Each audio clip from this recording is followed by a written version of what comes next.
genda kumanya ani yayogedde atya ki ekyakutono ono kyamulidde kitya byonna ogenda kubanga obitegera olunaku olwaleero mukwano naye nga njagala okutegeeza nti am the one and only Hank on the land Hank Case era ndowooze tutandikirewo kubanga bobudde tulina butono ate emboozi tulina nyingi tutandikidde ku mukulu gwe bayita Bebe Cool oyinza omuyita Moses Sali omukulu oyo yabaddeyo ne TikTok live gye yakoze olunaku olwajjo naye yayogedde ebigambo bingi bangi badde bagyesunze kuba yavuddeyo n'ogipostinga n'agamba olunaku lwayo temunsubwa ngenda kubeera live ku TikTok era nyina ebintu bingi byengenda okubeera nga njogerako Bebe Cool no munnange n'atunyumiza gye baatandikira olugendo lwabwe ng'abantu abasatu Bebe Cool, Chameleon ne Bobi Wine n'atubulira ne biifu gye yava enti tubaddengawo nga tubalaba nti omanyi Bebe Cool yepinga ne Bobi ate yepinga ne Kamiri lwakuba Bebe Cool ne Kamiri ennaku zino owaye tebateŋŋana simanyi kibagatta naye gwe atulaba ku bitaala kyemmanyi omanyi ekibagatta naye kati Bebe Cool abadde atubuulira wa gye baava ne biifu yaabwe naye nno munnange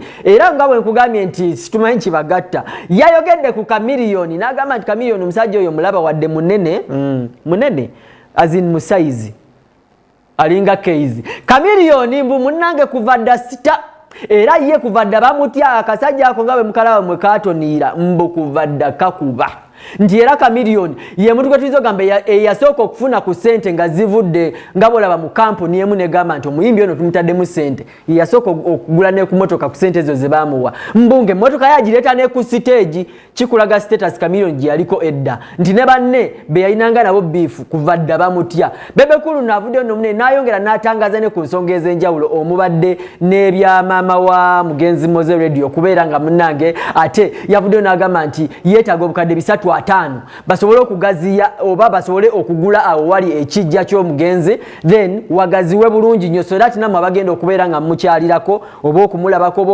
okukuula ku malaalo ge munange mwegazanya bulungi nnyo nabyo nabyogera kenda n'alaga n'obutali bumativu ku nsenge eyo maama w'omugenzi gye yayogedde era n'ayogera bingi n'agamba nti olaba omukulu oyo Chameleon n'omukulu Wizo balina kyamaanyi kye bakola ku Mugenzi Radio nti mama kyatalina kwerabira nti Chameleon yaleeta radio so tatunuulira nnyo nsonga nti agitunuliza Omugenzi Radio nga tasoose ku respectinga family ya Chameleon kubanga Wizo muganda wa Chameleon ate Chameleon ye yaleeta Moze ku maapu oyo ne Bebe Cool Moses Sali era no munangera kuba kwa story no olabe ngayongera okubanga atutangaaliza biifu yabwe gye yavanga abantu abasatu omuli Chameleon Bebe Cool ne Bobi Wine mpembozi ya Bebe Cool what happened is Bobi Wine was performing and then Chameleon had the hit song at that time. Even Bobi had a mini hit song but Chameleon's song was really extremely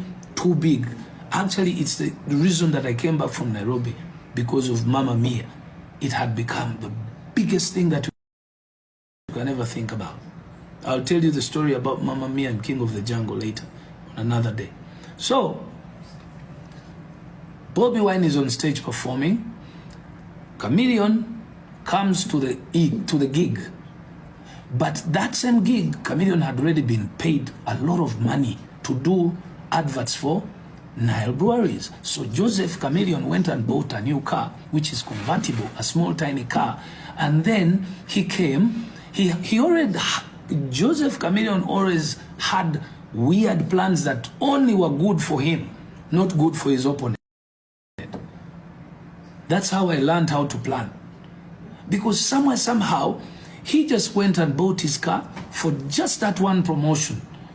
And then he drove the car to the audience. Now, the stage is this, and the audience is watching. So, Chameleon comes with his car and drives it through the audience towards the stage, and it's convertible. And it's Chameleon with the biggest hit song at that time in the most local audience that we had at that time. Do you know what that means? There's no single person on stage or in that audience stayed paying attention to Bobi Wine. The whole gig just went haywire on the big artist who had just arrived. So the guy couldn't continue to sing. They even asked him off stage. So that was now the birth of what they call the battle between Bobi Wine and Chameleon. Now, When Bobby Wine was crying backstage on that day after he left stage, he cried, and then he came to Kamocha. And the only person he could cry his tears on the shoulder was me. He came to the flats where I was living, knocked, told me the whole story and blah, blah, blah. But remember, I was already working with his elder brother, Eddie Away, and I was already recording in that studio of Eddie Away at Cont Africa. That's where their home is. So I had gotten a deal 2 weeks prior, and that deal was from a friend of mine called, I've forgotten the name, but he was the owner of a company called Funtula Kutiabula. It was, it was an entertainment promotion company, Funtula Kutiabula. And the office was in Wandegea. So this friend of mine, as we were talking, he said, maybe you can do for me a song. So I said, yeah. So he gave me some little money. I went and paid Eddie Away studio, and we went down and started writing. I was working with that producer of Bobby Wine, what's his name? Tony Hose. So I started to create that with Eddie Away and Tony Hose. So when this situation of the concert between Bobby Wine and Chameleon happened, when Bobby came crying, I told him, no, it's okay, don't cry. Do this. Let me put you on this song, and then we express ourselves. Because since I came back, I helped this guy in Nairobi. He has only disrespected me since I came back. He's trying to show me that he's not. I expected him to have helped me. I helped him a lot in Nairobi. I didn't get the favor back. So I was already angry. So when Bobby came with that anger from that gig, bro, the anger just boiled times 2. And remember, that was ghetto. Of course, both of us were ghetto. Chameleon was ghetto, Bobby and I were ghetto. I know most people will not believe that Bebe has been ghetto. But I can guarantee you, between Bobby Wine and Bebe Cool and Chameleon, I come from the darkest ghetto. Because I grew up with my mom in Kanyanya. You don't want to know what that place looked like. So for me to have driven myself to look like a kid from my father's home, with a silver spoon in the mouth, credit to me, man.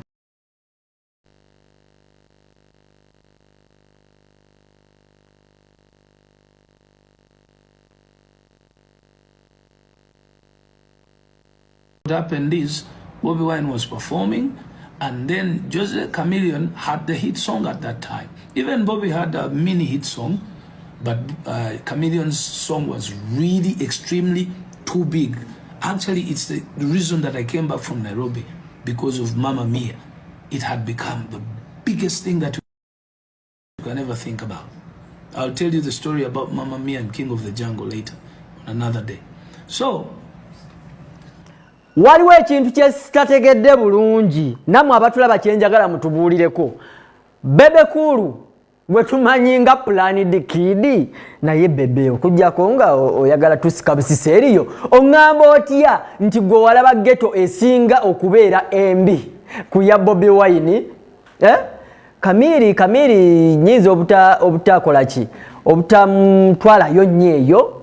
Naye Bobby gwe musajja gwe mmanyi eyava mu ghetto, akoze ebintu byonna naye nga atandikidde mu ghetto. Kale eyo nga tuvuddeyo, kubanga yo emboozi tukyalina nnyingi, naye Bebe Cool tujja kwesanga noze twebuuzeeko bulungi ku mboozi eyo, tunyonyere bulungi sebo ghetto yakunyiga etya. Eyo nno munene nga nvuddeyo, tugenze omukyala gwe bayita Carol Nantongo. Omukyala ono alwawo okubeera mu mawulire bambi nti avuddeyo ayogedde, era bw'olaba atuuse okwogera manya kimususeeko. Omukyala ono nno munawe kulabikirako mu mawulire kyavudde okubanga abantu abasinga babadde bamunyiiza ekigambo ky'okubeera nti bamwagaza buli musajja, bamwebasa na buli musajja. Carol Nantongo atugambye nti nze emikwano gyange gisinga misajja. Naye ekisinga okunnuma nti ate abantu abalala ab'enjawulo babitwalamu the other way round. Bo bagamba nti mbusimanya buli mukwano gwange oba buli musajja gwembeera naye something for something happens. Era Carol Nantongo abadde munyiivu, nnyo nagamba mpulira bintamye. I rarely talk, but olaba nvuddeyo kisuse era nagezaako okclearinga air nabagayo bye munjagaza bakenzo bagurunedi baaniko gabali musajja gwe mundabye naye si bituufu naye ate tekigenda kujjawo kubanga nti mikwano gyange gisinga misajja era ngenda kusigala nga nkwatagana n'emikwano gyange egyo oba mwogera kinenga bintamye soko ndage Karo Nantongo then after nkomewo nalabye comments ku video yange ne grenade akumaze no yakumaze no ekiwara buli omachi isemu nga toyina pro alika abantu balabikira ngo omuntu omwangu mara bityo binyiza nze kubanga oba tomanyi ate sigana kujja buli omu mukaka senti bannange zanno gwe mulaba no sikiriza munange sibuli ankwanye nti nzikiza ne mu mutu yita ki bannange nafe tuli bantu tuli biti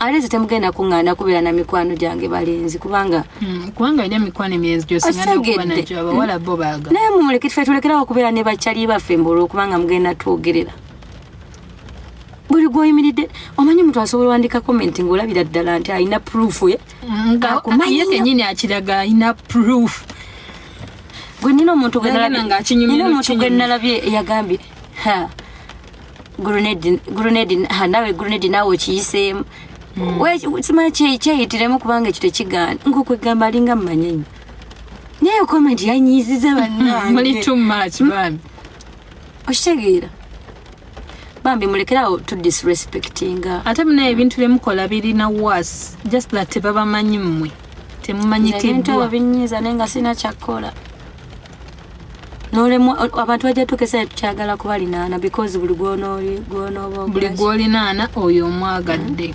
shegeera buli gwonekulya naye ekifaananyi nga batandika yayagala gundi nooli ojja kwesanga munnange ngate batutwala ddaffe kale tukyanoonya nti befula bamanyi ennyo naye beteo bambi naffe tuli bantu Karo Nantongo nkuyise emirundi emeka mukwano ekyo sigwa kirimu wekka nga batwagaza abantu ne bakulanga keizo oline gun ne bagamba oyo finished ne bakulaba nga olina omulala ne balaba Moze ayina gwali naye nti oyo ne balaba Cyrus nti Karo oyina guma bugumi ate togenda gana bana ba social media kwogera bali boogera bakugabisa ngoyinzo gamba nti bali nayo omwana agenda atekawo comment n'agamba nti oyo bamumala lunaku bweruti wano na wano ngoyizo gamukubirako nesimu nti mukwano jangu tugenda omperekereko olabe so eyo ye Uganda oyina givako otherwise you're gonna be stressed for nothing nenga Karo Nantongo mumwewuliriddeko teri bambi kintu singa kuluma nga omuntu kubeera nga akuwayiriza lwakuba atera still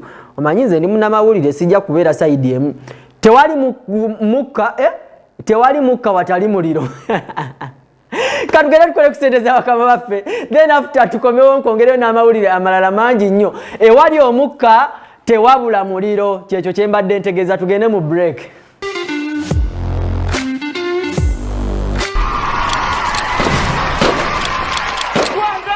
Kompani de gulo bw'abazungu bakuwengule abaana balina vibe eri high Towange mwakala mu bulamu ne mukufa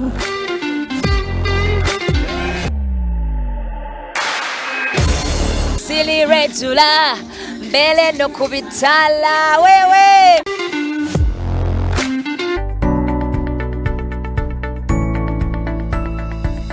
Enoni Baba TV obusoga bulayire